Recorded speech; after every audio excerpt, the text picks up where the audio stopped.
Welcome to this edition of the Million Dollar Mastermind podcast. This is where we pick the brains of high achievers from all walks of life and get their hard-earned, real-world insights on winning. I'm your host, Larry Weidel.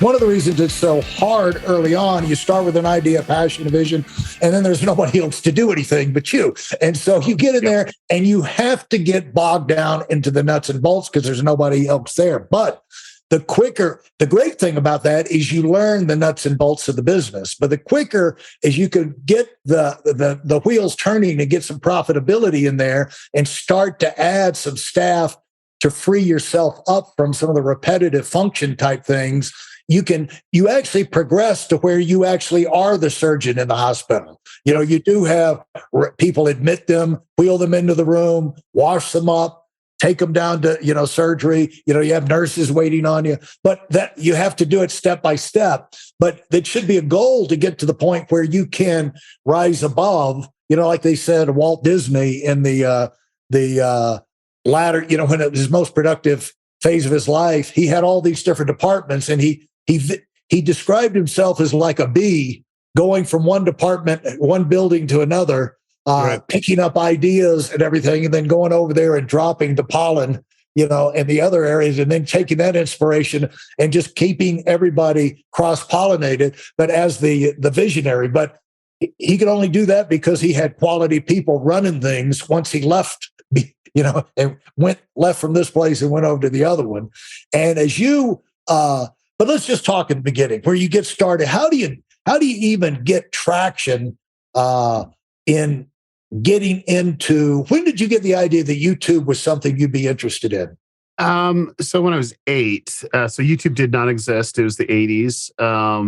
But I started to see content for the first time. I went to the movie theater with my uncles, and they we went to Empire Strikes Back. And so I'm like, oh man, this is like so amazing. And the way I felt, and I'm like, I want to do something with movies or videos or TV. And that's kind of where it started. And then the next couple of years, there was some very disruptive ad campaigns. One was Wendy's Where's the Beef? Yeah. That was like so funny, so amazing. I literally saved up for a VCR so I could record the ads. I thought they were that funny. And then we had Fred the Baker. It was Dunkin' Donuts, ad campaign that hit. And then prior that next year is when Wrigley Scott came out with the Apple 1984 Macintosh commercial on the Super Bowl. Right. And I'm like, I just want to make Super Bowl commercials. That's all I wanted to do. And I got really obsessed with it. And then when I was in high school, got way into sketch comedy for Saturday Night Live, and I loved those. And my affinity was for the parody ads. I loved that. Phil Hartman did a great job of a lot of those ads. But the thing was, I just thought I was going to make Super Bowl commercials.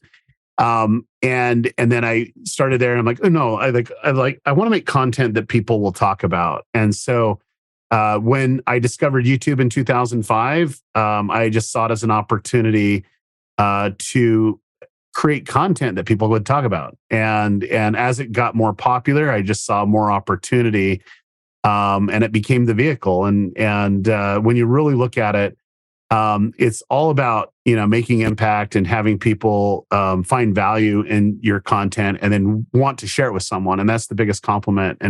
And ultimately, that's how it all started for me. Is I got on the journey, got in early, and then saw the opportunity, and it was like in line with kind of my passion and love, and I was able to amplify it. And that's where I just became hyper obsessed to be the best at understanding YouTube and understanding the algorithm, because I wanted my content to really be seen. And once I realized, how did you figure that? How did you originally go about figuring that out and unraveling that?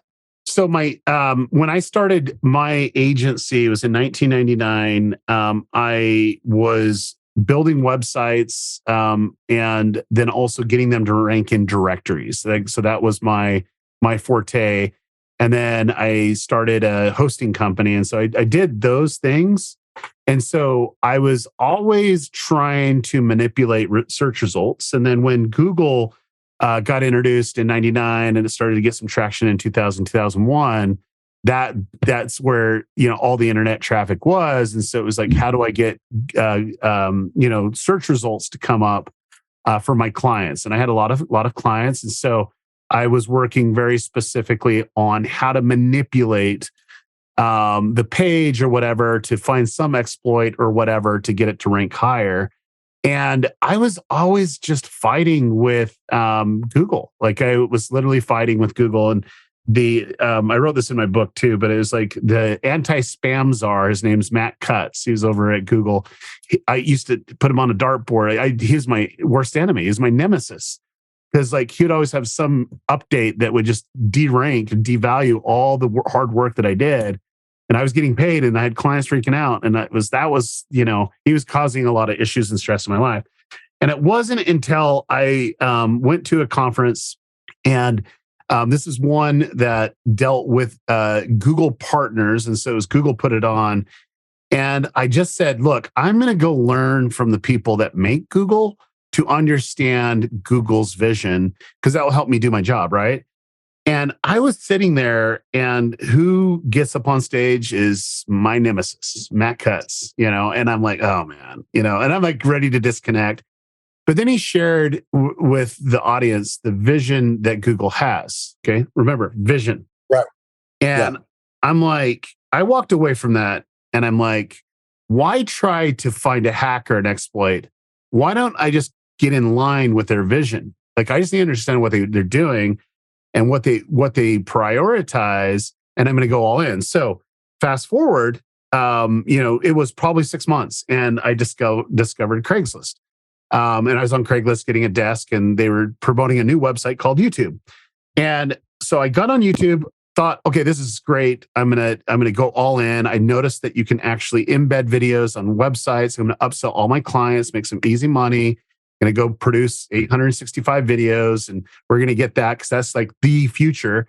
And it happened. And then come next year, Google purchased YouTube for $1.65 billion. Yeah. And then they became a part of Google. So YouTube was a part of Google. And do you know what magically happened in 2007? With all those videos that I made on websites, it was on YouTube, they all started to outperform my website rankings for the website. I had video rankings in the search engine results. And I'm like, this is what YouTube wants. They just bought it. They want they want more people on YouTube, and they're going to send a lot of traffic to it. So I'm going to sell all my clients that I have for websites, and I'm going to focus just on ranking videos on Google. And that's what I did. And getting in line with that, I just was trying to stay on top what Google wanted and providing them, some content that they would love to get in front of more people. And that's where it started. It got more hyper-focused in 2012. Because YouTube went from a view-based metric to an AI, artificial intelligence, controlling it. And then that was game over for me. And that's when I literally wrote the YouTube formula. So like the YouTube formula, that's when it came about, because it's like, once you understand people, that's all YouTube's looking at, and how people respond to content. And then you can leverage it in a unique way. So from about 2012, I probably had a couple 100 million video views at that time, and that's when it just went to billions. Like we just crossed 88 billion video views just on YouTube alone. So, and when you say numbers like that, it's a lot bigger than the Super Bowl, Larry. Just let you know. it's just hard to wrap your head around. But all you can do is keep on keeping on. You know what I'm saying? Yeah. Somebody likes you, and it means that somebody likes you. And talk about as you went on. So would you say the biggest frustration you had, because in everybody's journey, they have things that, setbacks, they got things that frustrate them, things they've got to overcome, makes you better, makes you tougher, was, figuring Google out, figuring those rankings. That sounds like that was a big long-term source of frustration. And you say, well, that's what it's like, fighting the system. When I'm thinking John Mellencamp, I fought the law and the law won. It's just like, you can fight Google, but try and hack them. But it's better to find out what they're after and get on the same highway and stay in the middle of the road too. It's just like, some people, they want to see where's the edges, let's play the edge. No, why don't get in the middle of the road? It's like people will say, how close to the edge of the Grand Canyon can I get without falling in? And my answer to that is a mile or two away. You don't want to be close. Wrong question. That's what they'll do is they'll say, Derral, I'm sure you've heard, well, what's the minimum I have to do? Is that wrong question? Wrong question. Yeah, I don't like that. I don't like that response or that question specifically. But my process, I might be wired differently than most. I think most people can get frustrated when they don't succeed. I just don't think that I process that. I don't get frustrated at all. I'm like, okay, well, that's the wrong way to do it. Right. What can I learn from that? Yeah. So I do a process, what I call plan, execute, analyze, and adjust. It's a scientific process, but it's more, I need to analyze what worked, what didn't work, and why. And I want to just make very small tweaks, because I do believe that you make small tweaks, then you can measure it. And then once you understand what works and what doesn't work, then do more that works and do less that doesn't work. And then really find out why. Why is that? And I'll give you a perfect example of this. So our model right now is we find YouTubers that we like. We go and buy into their company. So we'll give them capital resources and help them scale. And then we're a partner of the whole business, not just the YouTube channel. And when we were going through, and I had this YouTuber that's been editing his own videos, and I says, well, I still want you to edit. I'm going to just upload, and I'm going to just start understanding the audience better, and that's what I need to do. And about 3 months into it, I'm like, okay, I'm ready to have our team edit. And we're going to do it differently, and you're probably not going to like it. And anyway, so we get the edit, and it was different than any other edit. And at that time, his average retention was about 62% of the people that started finished the video, which is pretty good for a YouTube channel. We did the edit, and he didn't like it. He goes, I trust you. Like, I partnered with you. Like, I don't see it. I don't understand what you're trying to do here. I don't think my audience is going to like it. And I says, well, we analyze the audience well enough that I think I have a pretty good idea of who they are. This is the best reflection of what they want. And we put it out there, and Larry, it got 92.6% of the people that started it finished the video. That's amazing. And it had well over 1 million views. And I went back to him and I says, we can replicate this. Like, let me tell you why they like it. And then I broke it down, and I showed him the comments, and I showed the engagement, and he goes, I get it. And it took a little while. It took about 6 months for him to fully get what I was saying.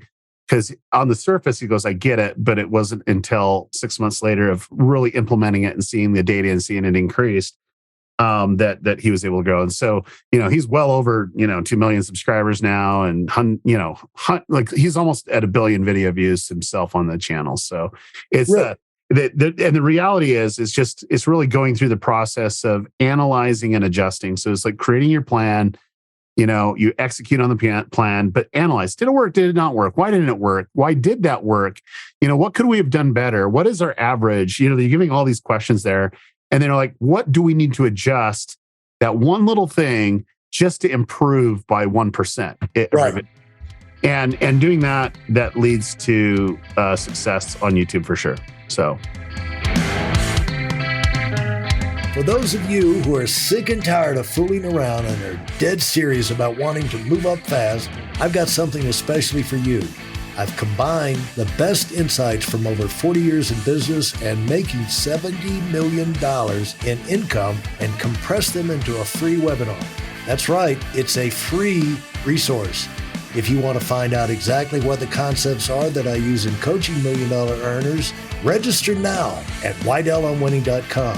You'll discover the 5-part framework used by so many to reach their financial, personal, and professional goals. You can find that link in this episode's show notes.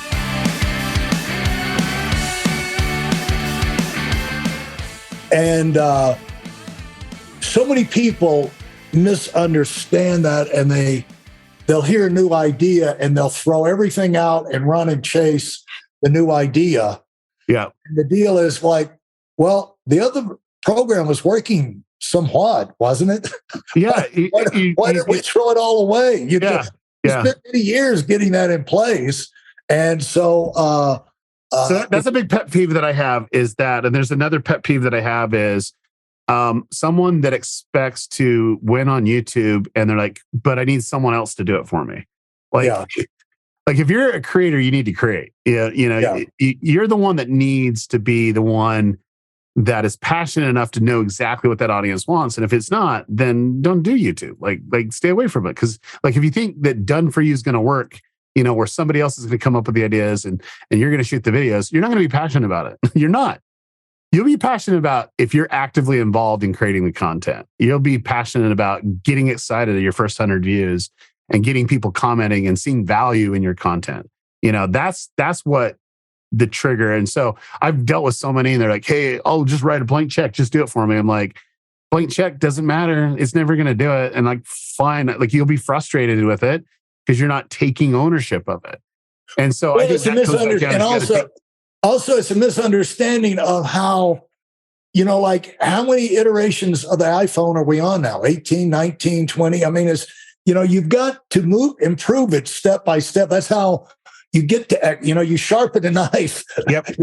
One thing at a time. You can have a grindstone, but you still got to get on the grindstone. And so the deal is that I used to tell our managers on the way up is, look, I said, all you got to do is, know your numbers, look at the numbers and decide where's the bottleneck, where are things slow, compared to everything else, and go fix that. Because all you got to do is, you don't have to go to the moon this month. You just have to grow over last month. And if you keep growing 1%, guess what? The end of the year, it's going to be astronomical. You'll probably have a 30% or 100% growth month somewhere in there along the way, and you'll keep growing. But they don't have that mentality.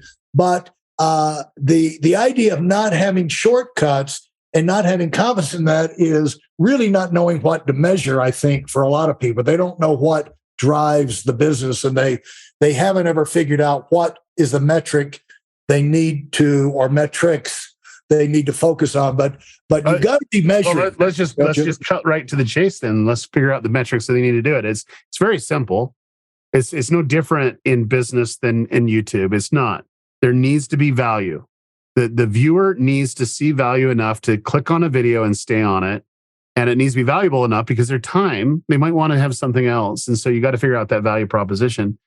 From a business side, there needs to be value. Like if there's a problem, there needs to be a solution. That's the value proposition, right? And so at the end of the day, that's what I measure is like, how can we increase the value for that one person watching the video?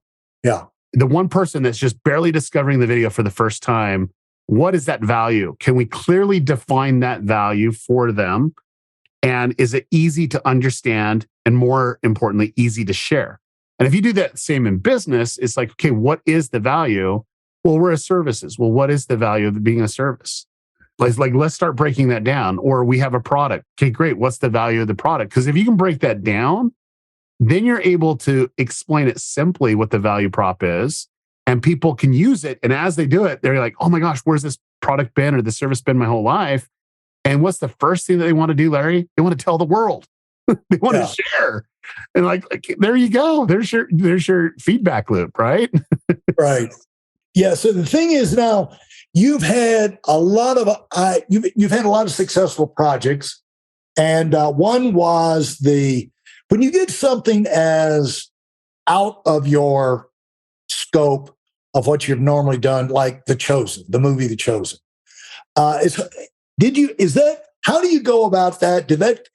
Did you work on that like a 3-year thing? Some of these things, it seems like they're so overwhelming or so nebulous. When you get the idea, it takes a long time of working on them, chiseling down before they start to emerge. And then you can start putting some timetables and, seeing how it would go. How did that evolve in your mind? Yeah. So content. And by the way, The Chosen has had it broke the all-time crowdfunding record in film and television with a funding total of 40 million.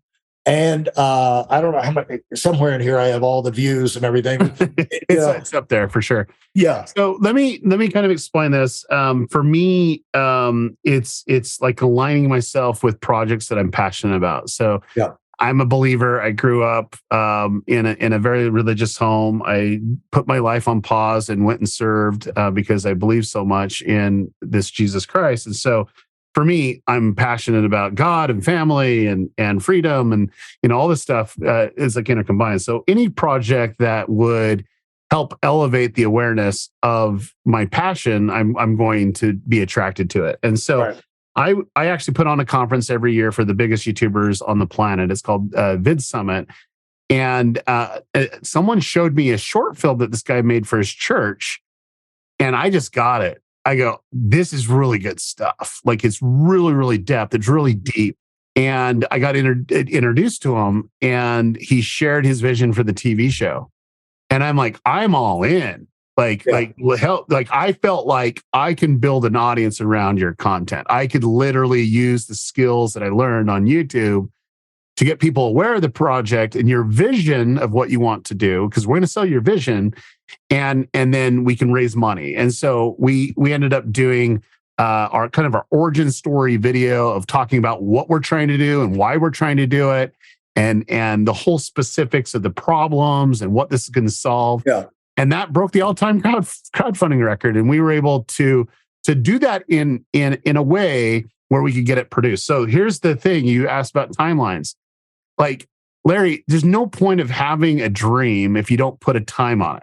Yeah. And for me, it was, because it was a very complicated process, but could we in 3 years be able to fund and produce and promote and market a TV show about Jesus Christ, season 1? That was my 3-year goal. And the next 3-year goal after that was, can we replicate that and get season 2 made?